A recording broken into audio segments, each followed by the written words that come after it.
आप लोग कैसे हो? आई होप आप लोग अच्छे होंगे। जैसा कि आप लोग मेरे पहले वीडियो में देखा था, मेरी तबीयत नहीं सही है। वैसे 1-2 दिन से तबीयत थोड़ी सही नहीं है। सो मैं सोची कि आप लोग को कुछ बता दूँ, मैं क्या पढ़ती हूँ, कैसे क्या फॉलो करती हूँ। तो ये आप मतलब कि आप लोग को प्रीलिम्स एग्ज़ाम देना है। तो प्रीलिम्स में ज्योग्राफी में तो मैपिंग से आजकल क्वेश्चन बहुत ज़्यादा आ रहे हैं। सो मैपिंग मतलब कि मैपिंग से ज़्यादा क्वेश्चन आ रहे हैं, तो आप लोग ये एटलस पढ़ सकते हो। ये एटलस आप लोग पढ़ सकते हो।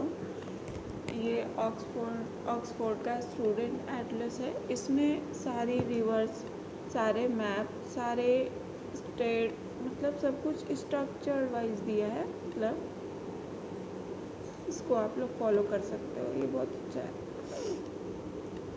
वैसे सारे अच्छे होते हैं, इसमें मतलब स्ट्रक्चर वाइज दिया है, सारे लेक्स हैं। अच्छा, आप लोग देख सकते हो लेक है। तो इसके बाद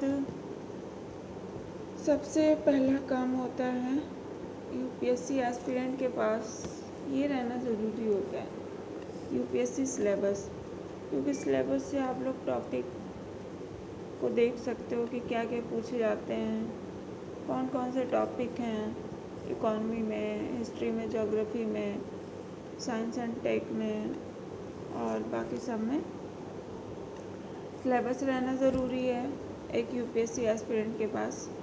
सिलेबस और पीवाईक्यूज़ मैं दिशा पब्लिकेशन का करती हूँ, जो मृणाल सर के द्वारा बनाए गए हैं, जैसा कि आप लोग को दिखाती हूँ। ये दिशा पब्लिकेशन की है पीवाईक्यूज़। पिछले 28 वर्षों का क्वेश्चन सॉल्व दिया है। 28 वर्ष का क्वेश्चन इसमें दिया है और इसमें एनसीईआरटी का चैप्टर भी लिखा है सोल्यूशन में, जहाँ पे अगर आप लोग क्वेश्चन एनालाइज करते होगे तो जहाँ पे सोल्यूशन रहता है वहाँ पे ये भी लिखा है कि किस चैप्टर से है, किस एनसीईआरटी से है। ये सब है, ये मृणाल सर के द्वारा बनाया गया है। ये बुक आप लोग फॉलो कर सकते हो, दिशा पब्लिकेशन का अच्छा बुक है। सो ये तो डेली का काम हो, पीआईक्यूज़ और प्लस सिलेबस, ये दोनों ज़रूरी होता है डेली देखना, ताकि आप लोग को पता चले कि किस दिशा में क्वेश्चन पूछे जाते हैं, कौन से टॉपिक से कितना क्वेश्चन आता है। आप लोग भटकोगे नहीं अगर ये दोनों को साथ में लेके चलोगे। सो गाइस, आप मेरे चैनल को सब्सक्राइब, शेयर, लाइक कर सकते हो। 2-3 दिन के बाद आपको फुल डे का वीडियो आएगा, मतलब फुल डे में कब मैं उठती हूँ, कब क्या पढ़ती हूँ, कब कौन सी चीज़ फॉलो करती हूँ। अभी थोड़ी थोड़ी वीडियो आप लोग को देखने को मिलेगी, जो मैं एक एक चीज़ आपको दिखा, मतलब कि एक एक चीज़ एक एक टाइम का वो मैं, क्योंकि फ़ोन थोड़ा रखने में दिक्कत हो रही है। वैसे 1-2 दिन के बाद आप लोग को पूरा फुल वीडियो देखने को मिलेगा, मतलब कितने देर तक मैं क्लास करती हूँ, कितना रिवाइज करती हूँ, उस चीज़ को कैसे समझती हूँ। तो आप लोग भी इसको फॉलो कर सकते हो अगर आप लोग को अच्छा लगेगा तो। अभी मेरा हिस्ट्री जीएस कंप्लीट हो गया है। ऑप्शनल का मेरा सेकंड पेपर कंप्लीट नहीं हुआ है, फर्स्ट पेपर हो गया है। सेकंड पेपर का क्लास में करती हूँ, वर्ल्ड हिस्ट्री। हिस्ट्री जीएस को याद रखने के लिए, जैसे कि प्रीवियस में जितने सब्जेक्ट ख़त्म हो गए हैं, मतलब कि कंप्लीट कर लिया, उसको याद रखना भी तो बहुत ज़रूरी है। तभी तो शॉर्ट नोट्स बहुत ज़रूरी है बनाना, शॉर्ट नोट्स। और जितना आप शॉर्ट कर सको, क्योंकि प्रीलिम्स में बहुत सारे सब्जेक्ट होते हैं, रिवाइज एक बार में करना सबको। तो अगर तभी आप लोग मैनेज, मतलब कि शॉर्ट नोट्स रहते तो फटाफट से रिवाइज हो जाते हैं। इसीलिए डेली अगर आप लोग क्लास कर रहे हो या फिर बुक पढ़ रहे हो, तो उसके नोट्स जो बनाते हो ना, और डेली आपको रिवाइज करना ही चाहिए। आप कम पढ़ो, 1 ही घंटे पढ़ो, 2 ही घंटे पढ़ो, बुक पढ़ो, 2 ही पेज पढ़ो, बट उस चीज़ को रिवाइज करना, लॉन्ग टर्म मेमोरी में सेट करना बहुत ज़रूरी होता है। तो अभी मैं ये वर्ल्ड मैप कंप्लीट करने के इसके बाद मैंने सोचा ये कंप्लीट कर लूँ, तो मतलब कि थोड़ा रिवाइज कर लूँ, जो जो टॉपिक मुझे भूलता है लगता है ऐसा सिलेबस पहले देखती हूँ, जो जो टॉपिक मुझे याद नहीं आता उसमें कुछ तो ये नोट्स से भी कुछ देख लेती हूँ, सर के नोट्स भी है उससे भी कुछ देख लेती हूँ। इसके बाद मैं इससे देखती हूँ। इसके बारे में तो सब लोग को पता ही होगा आई थिंक। ये है स्पेक्ट्रम मॉडर्न के लिए, आप लोग को पता होगा। तो मैंने सोचा आज मैं एक लेक्चर नहीं ले पा रही हूँ, मतलब थोड़ी तबीयत नहीं चाहिए, तो मैंने सोचा रिवाइज ही कर लूँ, कुछ आप लोग को कुछ बता दूँ। तो पूरे दिन की जर्नी आप लोग को शेयर करूँगी मैं, बस 1-2 दिन के बाद। आप लोग मतलब मेरे चैनल को सब्सक्राइब ज़रूर कीजिएगा। तो उसके बाद से और बाकी हिस्ट्री मैं लेक्चर से कंप्लीट की हूँ और कुछ नोट से पढ़ लेती हूँ, एनसीईआरटी से कुछ कर ली हूँ। तो उसके बाद मेरी हिस्ट्री कंप्लीट हो गई है। ज्योग्राफी हो जाएगी दिसंबर तक, इकोनॉमी, ज्योग्राफी, सेकंड पेपर सब हो जाएगा कंप्लीट। उसके बाद साइंस एंड टेक्नोलॉजी, पॉलिटी वगैरह बचेगा। तो उसके बाद मैं कर लूँगी, मतलब सब मैं वो बना ली हूँ अपना प्लान कि कब तक मुझे क्या कंप्लीट करना है, सब मेरा हो जाएगा। अगर कभी भी आप लोग पढ़ रहे हो ना, सबसे बहुत ज़्यादा ज़रूरी होता है प्लान बना के पढ़ना।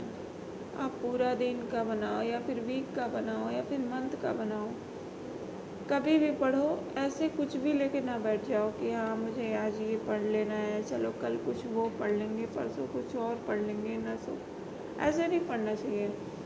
मतलब कि अगर आप लोग आज का प्लान बनाओ कि मुझे आज से सुबह से शाम तक मुझे ये चीज़ कंप्लीट नहीं, मतलब ये चीज़ कंप्लीट करना है। जैसे कि आप लोग 2 जीएस एक ऑप्शनल भी कर सकते हो, ऐसे ही करना चाहिए। 2 जीएस का सब्जेक्ट एक ऑप्शनल का लेके चलना चाहिए। 6 घंटे दो मतलब आप लोग लेक्चर से करते हो, 6 घंटे हो जाते हैं, 4 घंटे रिवाइज किया करो और 1-2 घंटे आंसर राइटिंग किया करो। Answer writing is very important.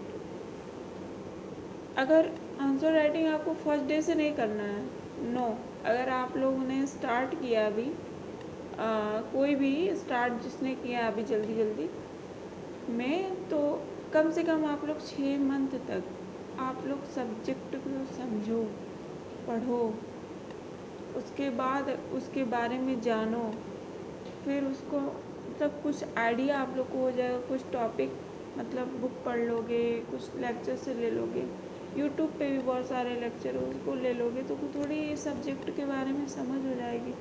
PYQs को देखोगे और सिलेबस को देखोगे तो थोड़ा अपने आइडिया मिल जाएगा ना कैसे क्या मुझे करना है। उसके बाद आप लोग आंसर राइटिंग करना फर्स्ट डे से। मतलब जो कहते हैं कि पहले दिन से पढ़ो आंसर राइटिंग करो, ऐसा कुछ नहीं होता है। आंसर राइटिंग पहले दिन मतलब अब लिखोगे क्या पहले दिन में, मतलब कुछ तो आना भी तो चाहिए आंसर राइटिंग को लिखने के लिए। जैसे कि इंट्रोडक्शन लिखना है, उसमें आप लोग किस टॉपिक में क्या चीज़ लिखोगे, मेन बॉडी देना है उसमें क्या लिखोगे आप लोग, फिर कंक्लूज़न में क्या लिखोगे, मतलब कुछ तो आना चाहिए। खैर आप लोग अपनी प्रैक्टिस के लिए थोड़ा भी, जैसे कि आप लोग कोई बुक पढ़े या लेक्चर ले रहे हो तो उस टॉपिक को उठा के एक रिवाइज भी हो जाएगा और प्लस आप लोग का आंसर राइटिंग ऐसे ही प्रैक्टिस होता रहेगा थोड़ा बहुत। मतलब कि वो आंसर राइटिंग नहीं है, रिवीजन बोलते हैं उसको। सो आप लोग अगर ये मान लो ये बुक है, ये बुक से अगर आप लोग कोई टॉपिक पढ़ रहे हो तो अगर आप लोग को याद रखना है तो एक लिख के आप लोग याद किया करो। मेरी बात मानना, बहुत तेज़ याद होता है, मुझे ऐसा लगता है। मैं वाइट बोर्ड पे पूरा रिकॉल करती हूँ सोने से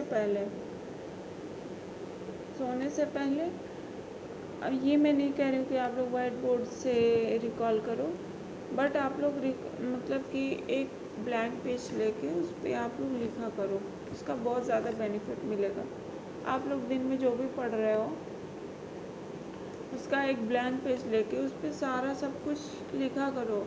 मतलब डेली आप लोग ब्लैंक पेज पे लिख के देखना। डेली आप बुक से पढ़ रहे हो या फिर लेक्चर से पढ़ रहे हो या फिर कहीं से भी पढ़ रहे हो, उस चीज़ को अगर आप लोग जो दिन में पढ़ रहे हो ना, उसको शाम में एक ब्लैंक पेज पे सब कुछ टॉपिक वाइज लिखना। जैसे कि आप उसके बाद नोट से अपने मिलाना, देखना, मैच कराना। फिर अगर आप लोग कोई मिसिंग रहेगी फिर उसके बाद उसको ऐड कर लेना पढ़ के। फिर इसके बाद आप लोग मतलब कि लॉन्ग टर्म मेमोरी में बस जाता है। आप लोग मुझे सजेस्ट करना कि मतलब इस टॉपिक पे वीडियो बनाइए या फिर कुछ भी बनाओ, तो फिर मैं उस पर वीडियो बनाने की कोशिश करूँगी।